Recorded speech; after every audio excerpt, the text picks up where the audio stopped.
Student, concept physics class की इस नई वीडियो में आपका स्वागत है। बैक वाली वीडियो में हम लोग किरचॉफ के नियम को समझे थे।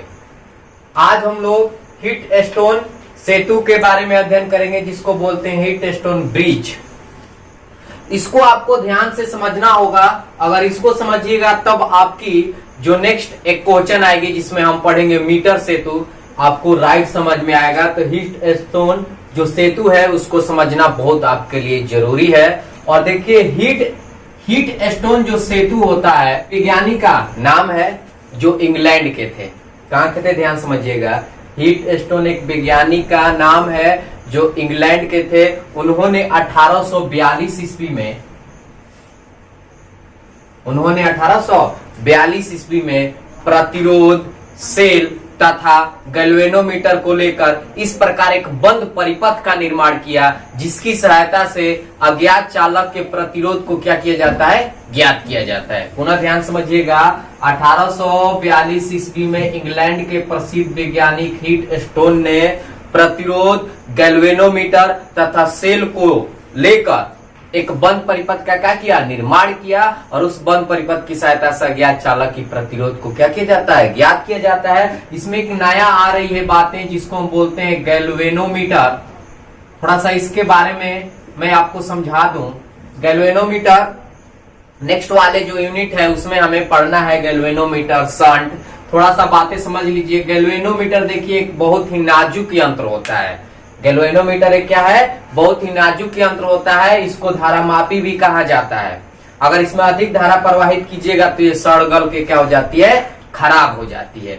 तो इसी को हम क्या बोलते हैं, गैल्वेनोमीटर। और इसको बचाने के लिए हम शंट का उपयोग करते हैं, जो सभी क्वेश्चन का अध्ययन हमें नेक्स्ट वाले यूनिट में करना है। तो अब देखिए हीट स्टोन सेतु, ध्यान समझिएगा। अब यहां से हीट स्टोन सेतु ने प्रतिरोध, सेल और क्या किया, गैल्वेनोमीटर को लेकर एक ऐसा बंद परिपथ का निर्माण किया, जिसकी सहायता से अज्ञात चालक के प्रतिरोध को क्या किया जाता है, ज्ञात किया जाता है। इसे हम क्या बोलते हैं, हीट स्टोन का सेतु बोलते हैं या हीट स्टोन ब्रिज बोलते हैं। कोई दिक्कत? तो इतनी बातें हम लोग। इसके बाद हम क्या करेंगे कि इसके संतुलन की जो शर्त है उसको प्राप्त करेंगे, जो ये बहुत मोस्ट वीवीआई क्वेश्चन है। हीट स्टोन के संतुलन की शर्तों को प्राप्त करें, ये एग्जाम में ज्यादातर क्वेश्चन को पूछ लिए जाते हैं। तो ध्यान समझिएगा, हम इसका लिख लेते हैं डिफिनेशन, इसके बाद हम आगे बढ़ेंगे। तो यहां से लिखेंगे सन,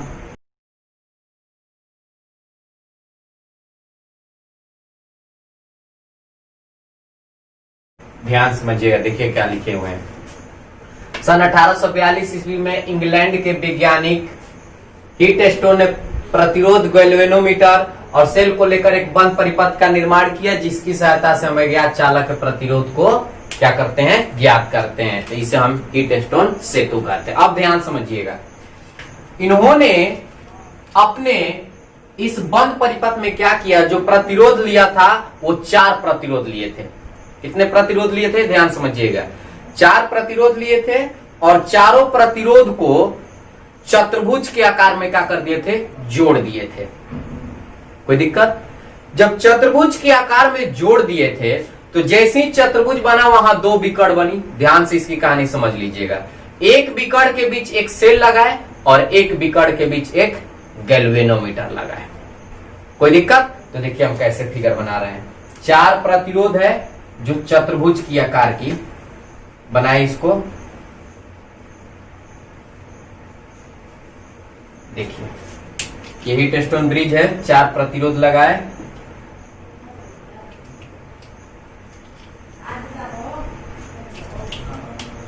यहां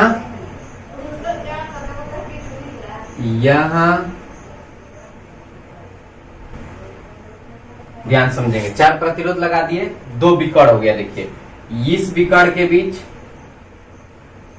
और इस विकर्ण के बीच एक सेल लगाए। ध्यान समझिएगा, यहां पॉजिटिव, यहां निगेटिव। इस सेल का विद्युत वाहक बल चाहे वोल्ट में मान लिया कितना है, V, और यहां आपकी एक कुंजी है। ध्यान समझिएगा, इस प्रतिरोध को हम R1 मान लिए, इस प्रतिरोध को हम R2 मान लिए, और इस प्रतिरोध को हम R3 मान लिए और इस प्रतिरोध को हम क्या मान लिए, R4 मान लिए। गहराई समझिएगा, एक बिकड़ के बीच हम क्या लगा दिए, सेल लगा दिए, और एक बिकड़ के बीच हमें क्या लगाना होता है, गैल्वेनोमीटर लगाना होता है। तो एक बिकड़ के बीच हम क्या लगा दिए, गैल्वेनोमीटर, जिसको हम कैपिटल G द्वारा सूचित करते हैं, और यहां से एक आपकी गैल्वेनोमीटर हो गई। कोई दिक्कत?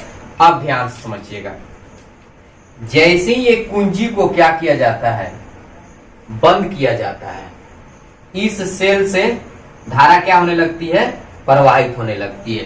तो सेल से धारा मान लेते हैं कितना प्रवाहित हुआ, I। ठीक है, मैं मान लिया ये पॉइंट A, ये पॉइंट B, ये पॉइंट C और ये पॉइंट क्या है, D है। तो जब यहां से धारा I प्रवाहित हुई तो A पर जाकर दो भागों में क्या हो गया, बट गया। बटाना ध्यान से समझिएगा, एक A से B की ओर जाएगा और एक A से D की ओर जाएगा। कोई दिक्कत? तो A से B की ओर जाने वाली धारा को हम मान लिए I1, तो A से D की ओर जाने वाली धारा को हम मान लिए I2। इसका कहने का मतलब यह हुआ कि अगर हम किरचॉफ के प्रथम नियम लागू करेंगे तो I जो होगा वो I1 प्लस I2 की क्या होगा, बराबर होगा। यानी संधि पर मिलने वाली धाराएं और संधि से निकलने वाली धाराएं का मान हमेशा क्या होता है, बराबर होता है। अब यहां से ध्यान से समझिएगा, जब A से B पर आपका I1 गया तो यहां भी अब धारा दो भागों में बटेगी, दो भागों में बटेगा ना, एक आपका B से C की ओर और एक आपका B से D की ओर होगा। तो एक धारा आपकी इस प्रकार आएगी और एक धारा आपकी इस प्रकार आएगी। तो देखिए ये गैल्वेनोमीटर है, तो गैल्वेनो जो मीटर होता है उसमें प्रवाहित होने वाली धारा को हम IG से इंडिकेट करते हैं। IG, मैं मान लिया IG इधर आ रही है, I मतलब धारा, G मतलब गैल्वेनोमीटर। तो अब ध्यान से देखिए, जब A से B के पास आपका I1 गया है और B से आपका D तक IG आ गया, तो बताइए B से C तक कितना जाएगा।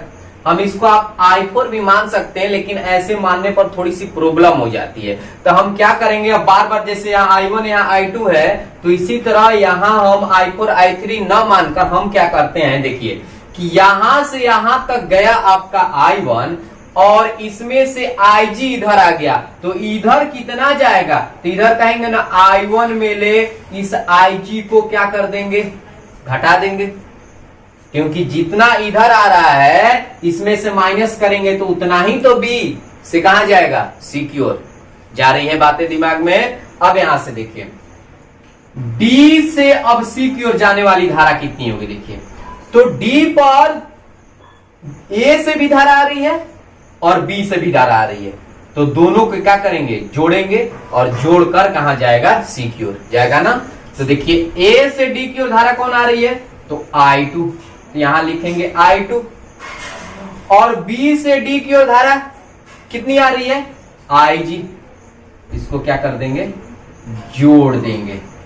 अब यहां C से धारा क्या होगी, निकलेगी, और C से धारा कितनी निकलेगी, तो C से आपकी I धारा निकलेगी। अब कैसे I धारा निकला, देखिए जितना यहां से प्रवेश किया उतना ही निकलेगा, मैं आपको प्रूव करके दिखा रहा हूं। देखिए तो C पॉइंट पर आपकी दो जगह से धारा आ रही है, एक B से और एक D से। गहराई समझिएगा, तो जब B से जो धारा आया उसका मान क्या है, I1 माइनस IG है ना, और जो D से C की ओर जो धारा गया उसका मान क्या है, प्लस I2 माइनस IG। दोनों के क्या करना है, जोड़ना है, प्लस माइनस, यहां देखिए सॉरी यहां प्लस है, प्लस माइनस क्या हो गया, कैंसिल हो गया, बचा कितना, I1 प्लस I2, और I1 प्लस I2 मिलकर क्या बनेगा, I ना दो भागों में बटा I1 प्लस I2, तो इसको किसके बराबर लिख देंगे, किसके बराबर लिख देंगे, I के बराबर। कोई दिक्कत समझ में आई कि जितना A से प्रवेश किया उतना ही C से क्या हो गया, निकल गया। कोई दिक्कत? अब देखिए इसको कैसे प्रूव किया जाएगा। अब इसमें कुछ नहीं है, एक सिंपल सा रूल हमें लगाना है, किरचॉफ का दूसरे नियम। किरचॉफ के दूसरे नियम से हम इसके हीट स्टोन सेतु के संतुलन के शर्त को आसानी से प्राप्त कर सकते हैं। तो देखिए इसमें दो बंद पासा बनेगा, और बंद पासा कौन कौन बनेगा, देखिए एक बंद पासा आप इधर से बनाइए, बंद पासा आपको बनाने आता है, जहां से स्टार्ट करेंगे वहीं जाकर क्या हो जाना है, समाप्त हो जाना है। तो यहां से एक बंद पासा बनाएंगे ए बी, देखिएगा डी ए, बंद पासा बना ए बी डी ए। तो यहां लिख रहे हैं बंद पासा ए बी डी ए में। रूल तो आपको ऑलरेडी पता होगा, हम किरचॉफ के नियम में अध्ययन किए हैं कि किधर प्लस किधर माइनस। अगर आपको इसको अच्छे तरीके से समझना है तो अभी तक किरचॉफ के नियम को नहीं समझे हैं तो वहां समझ लीजिए, नहीं तो इसका लिंक हम इसके डिस्क्रिप्शन बॉक्स में डाल दिए हैं, वहां से आप देख सकते हैं। अगर वो देखिएगा तभी आपको ये जो हीट स्टोन सेतु है इसके संतुलन के शर्त को क्या करने आएगा, प्राप्त करने आएगा। तो यहां से देखिए बंद पासा, और ये किस नियम से चल रहे हैं, तो यहां लिखेंगे किरचॉफ के दूसरे नियम से। किस नियम से, किरचॉफ के दूसरे नियम से। बंद पासा ए बी डी ए में। तो देखिए किधर से गए, देखिए ए से हमें जाना है सबसे पहले बी की ओर। तो ए से जब बी की ओर जा रहे हैं तो धारा देखिए जिधर जा रहे हैं, जिधर हम जा रहे हैं उसी तरफ धारा जा रही है ना। और सबसे पहले क्या आ रहा है, रेजिस्टेंस। तो हम लोग पढ़े हैं कि जिधर हम जाते हैं और उधर ही धारा जाती है तो रेजिस्टेंस पर जो ओम के नियम से विभव प्राप्त होता है उसका मान निगेटिव लिया जाता है। तो यहाँ विभव कितनी प्राप्त होगी इस R1 रेजिस्टेंस पर, तो क्या लिखेंगे -I1 R1 होगा ना, धारा गुने प्रतिरोध। अब आ गए बी पर, जब बी से डी पर आ रहे हैं तो बताइए बी से डी पर आने की जो कंडीशन है हमारी कैसी होगी, ऐसे होगी, और धारा भी इसी प्रकार आ रहा है। तो यहां भी जो गैल्वेनोमीटर है इसका जो वोल्टेज है ये भी क्या होगा, निगेटिव होगा। ध्यान समझिएगा, बी से हम डी की ओर ऐसे आएंगे, धारा का सिंबल देखिए, निशान देखिए इधर ही है ना, तो इसका भी विभव हमें क्या होगा, निगेटिव होगा। और इसका विभव क्या होगा, -Ig, आने वाली धारा Ig है, और प्रतिरोध को हम यही लिखते हैं गैल्वेनोमीटर का कैपिटल G। गैल्वेनोमीटर के प्रतिरोध को क्या लिखते हैं, कैपिटल G। अब आइए D से कहां जाना है, D से जाना है अब A पर। तो D से A पर जा रहे हैं तो ध्यान समझिएगा, I2 इस प्रकार आ रही है, देखिएगा आप फिगर को ध्यान से देखिए, सब आपको पकड़ा जाएगी। तीर का निशान I2 किधर आ रहा है, इधर आ रहा है, हमें जाना है इधर, तभी ना डी से हम कहा जाएंगे, ए पर। तो जब हम जा रहे हैं इधर, धारा आ रही है इधर, तो इसका वोल्टेज किसमें होगा, पॉजिटिव में, और इसका वोल्टेज कितना होगा, +I2 × R2 अब बराबर 0। हम जानते हैं कि सभी वोल्टेज का जो योगफल है वो बीजगणितीय योगफल 0 के क्या होता है, बराबर होता है। कोई दिक्कत। अब देखिए, अब यहां एक मैं बात लिख रहा हूं, जब हीट स्टोन सेतु संतुलन के स्थिति में हो, जब हीट स्टोन सेतु संतुलन की स्थिति में हो तो Ig यानी गैल्वेनोमीटर में बहने वाली धारा का मान क्या हो जाता है, 0 हो जाता है।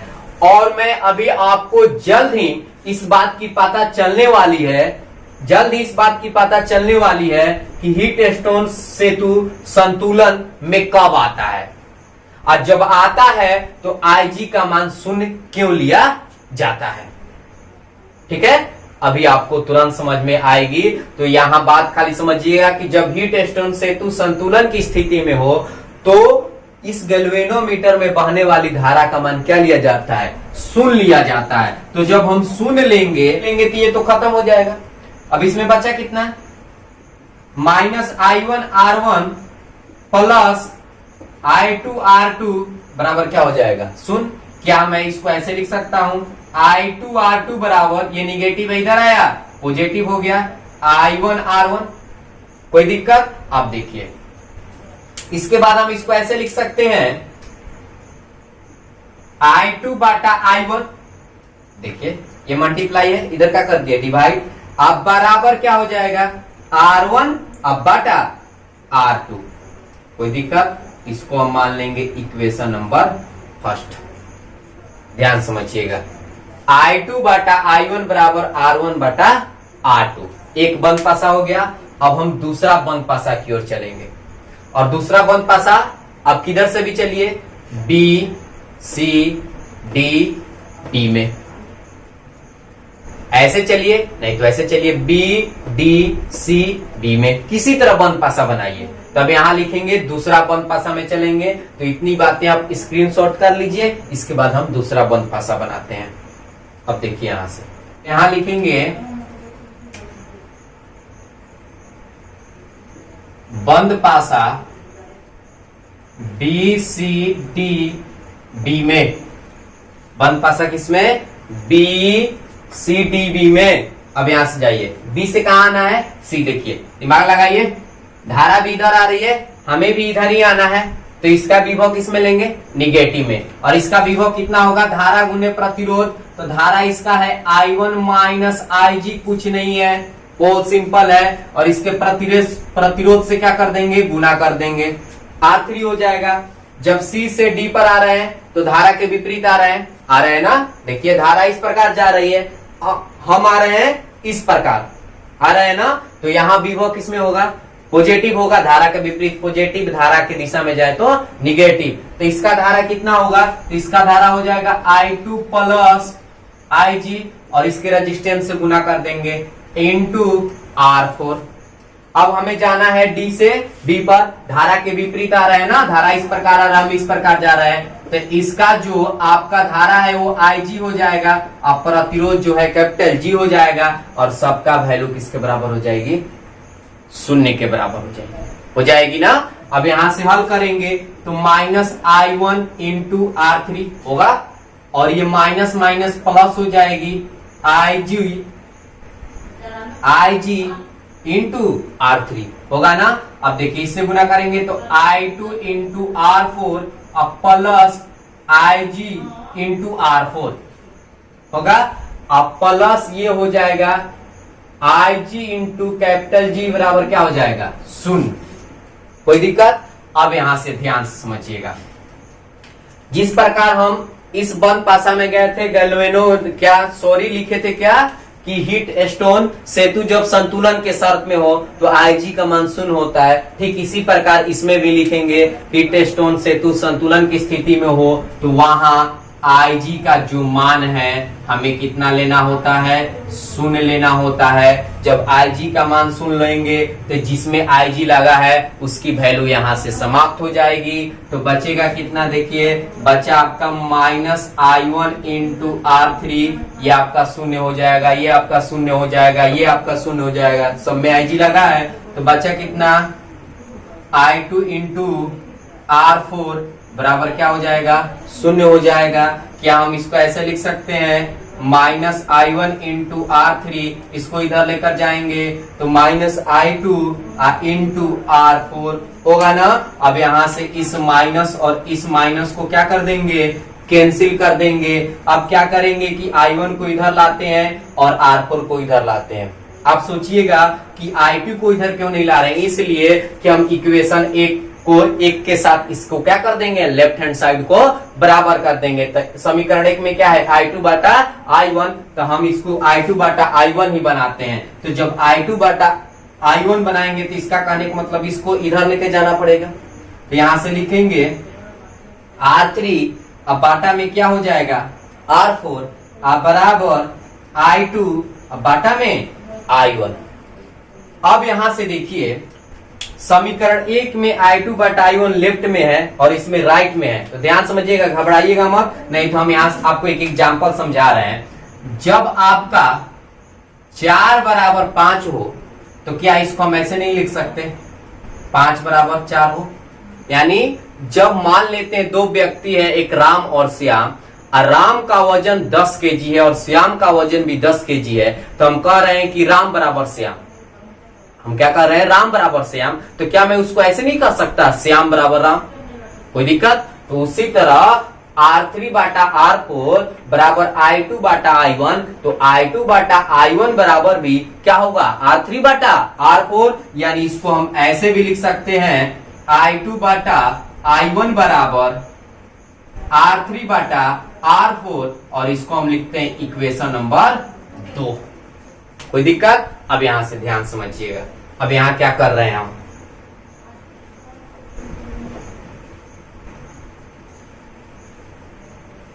अब यहां से चलेंगे और लिखेंगे समीकरण 1 तथा 2 से, समीकरण 1 तथा 2 से चलेंगे तो समीकरण 1 और 2 का लेफ्ट हैंड साइड क्या है, बराबर है, तो इसका राइट हैंड साइड भी क्या होगा, बराबर होगा, यानी R1 बाटा R2 बराबर होगा R3 बाटा R4, और इसको हम मान लेंगे इक्वेशन नंबर 3, और इस समीकरण 3 को ही हीट ओस्टोन सेतु के संतुलन का क्या कहा जाता है, शर्त कहा जाता है। अब यहां से लिख देते हैं, समझेंगे, समीकरण 3 को हीट स्टोन सेतु के संतुलन का क्या कहा जाता है, शर्त कहा जाता है। देखिए कभी कभी एग्जाम में क्या होती है कि यहाँ क्वेश्चन पूछ लिए जाते हैं कि P बाटा Q बराबर R बाटा S को प्रमाणित करें हीट स्टोन सेतु में, तो वहां घबराना नहीं है। जिस प्रकार हम R1 R2 R3 R4 resistance माने हैं, वहां P Q R S मानना है। और किस प्रकार मानना है, ध्यान समझिएगा। जैसे आपके पास ये चतुर्भुज आकार की थी, यहां एक रेजिस्टेंस लगा हुआ था, यहां एक रेजिस्टेंस लगा हुआ था, यहां एक रेजिस्टेंस लगा हुआ था, यहां एक रेजिस्टेंस लगा हुआ था, ध्यान समझिएगा। तो ये आपका P Q S R इस प्रकार रहेगा। पुनः फिगर उसी तरह बना देना है। तो इसमें ये वाला जो है R1 का काम कर रहा है, ये वाला जो है R2 का काम कर रहा है, ये वाला जो है R3 का काम कर रहा है, और ये वाला जो है R4 का काम कर रहा है। तो अगर इस केस में मुझे प्रूव करना होगा तो क्या है, R1 बटा R2, तो R1 की जगह पर क्या लिख देंगे, P, और R2 की जगह पर क्या लिख देंगे, R लिख देंगे, ध्यान समझिएगा। और R3 की जगह पर क्या लिख देंगे, Q, और R4 की जगह पर क्या लिख देंगे, S, या इसको हम ऐसे भी बना सकते हैं P बाटा Q बराबर R बाटा S, यही प्रमाणित करने के लिए आता है। तो बना देंगे, इतना तक जाएंगे, और पुनः फिगर में इसको R1, इसको P, इसको Q, इसको S, और इसको R मानकर क्या कर लेंगे, बना लेंगे, कोई दिक्कत। अब देखिए P बाटा R, अब Q बाटा S, इसको P बाटा Q बराबर R बाटा S कैसे लिख दिए, तो देखिए ये आपकी मल्टीप्लाई है, इधर ला दिया डिवाइड में, और ये डिवाइड है मल्टीप्लाई में हो गया। तो ये भी कभी कभी पूछ लिए जाते हैं कि P बाटा Q बराबर R बाटा S को प्रमाणित करे, यानी वो रेजिस्टेंस का नामकरण है। आप R1 R2 R3 R4 लेकर बनाइए, या PQ RS लेकर बनाइए, कोई दिक्कत। अब यहाँ से थोड़ी सी एक एग्जाम्पल समझेंगे, और उस एग्जाम्पल में हम लोग समझेंगे कि जो हीट स्टोन सेतु है वह संतुलन की पोजीशन में कैसे आता है, कोई दिक्कत। तो इतनी बातें आप स्क्रीनशॉट कर लीजिए, इसके बाद हम आगे बढ़ते हैं। अब देखिए, अब यहां से ध्यान समझेंगे, जैसे इस प्रकार हमारे पास एक आ गया,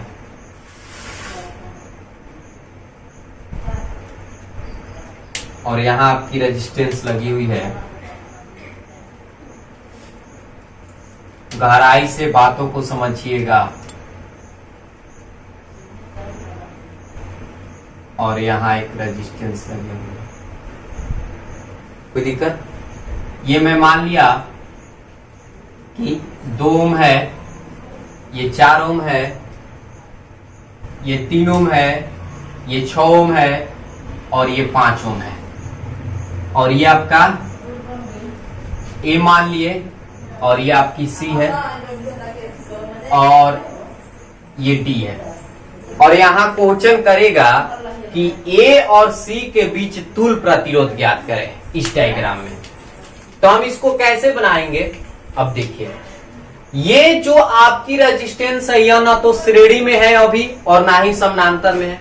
इसको श्रेणी में और समानांतर में हम जोड़कर नहीं बना सकते। अब ऐसे सर्किट को क्या करते हैं कि सबसे पहले हम जांचते हैं कि ये हीट स्टोन सेतु पर कार्य कर रहा है कि नहीं। और हीट स्टोन सेतु पर कार्य करने के लिए क्या होगा कि R1 बाटा R4 R1 बाटा R2 अब बराबर होना चाहिए R3 बाटा R4 के।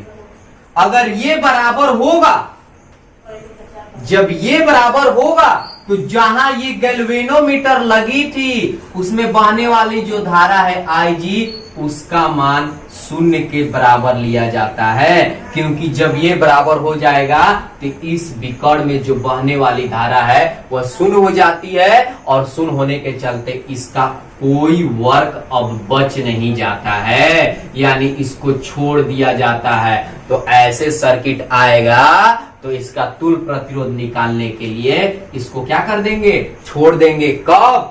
जब R1 बाटा R2 अब बराबर होगा R3 बाटा R4 के।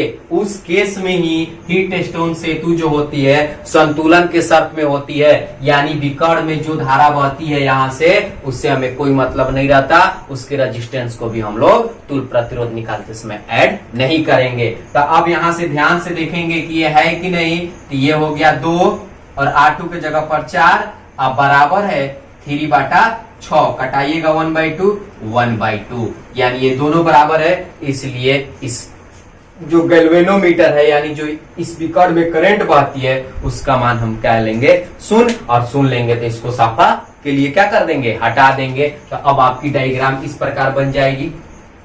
यहां से ध्यान समझेंगे। अब इसको हटाएंगे तो इस प्रकार बनेगी ना, इस प्रकार बनेगी। यहां एक रेजिस्टेंस, यहां ये इस प्रकार बना, और ये आपकी ए हो जाएगी, ये आपकी सी हो जाएगी। अब इसको आराम से बना देंगे। ये 2 ओम और ये 3 ओम, जब ये हट गया तो 2 ओम 3 ओम किस क्रम में हो जाएंगे बताइए, श्रेणी क्रम में। और ये आपका जो 4 ओम है और जो ये 6 ओम है, ये भी क्या हो जाएगा, श्रेणी क्रम में। समझ रहे हैं? तो ये दोनों को मिलाकर 1 बनेगा और ये दोनों को मिलाकर 1 बनेगा, और इसका पुनः वैल्यू और इसका एक वैल्यू समानांतर क्रम में। इस प्रकार हम तुल्य प्रतिरोध को क्या कर सकते हैं, ज्ञात कर सकते हैं। कोई दिक्कत? तो आई होप आपको हीट स्टोन सेतु जो है अच्छी तरीका से समझ में आई होगी। अगर वीडियो आपको पसंद आया होगा तो लाइक करें, कमेंट करें, तथा अभी तक इस चैनल को सब्सक्राइब नहीं किए हैं तो प्लीज सब्सक्राइब करें, ताकि हम जितने भी वीडियो बनाएं तुरंत आपके पास पहुंच जाए। और बेल आइकन को दबाना ना भूलें।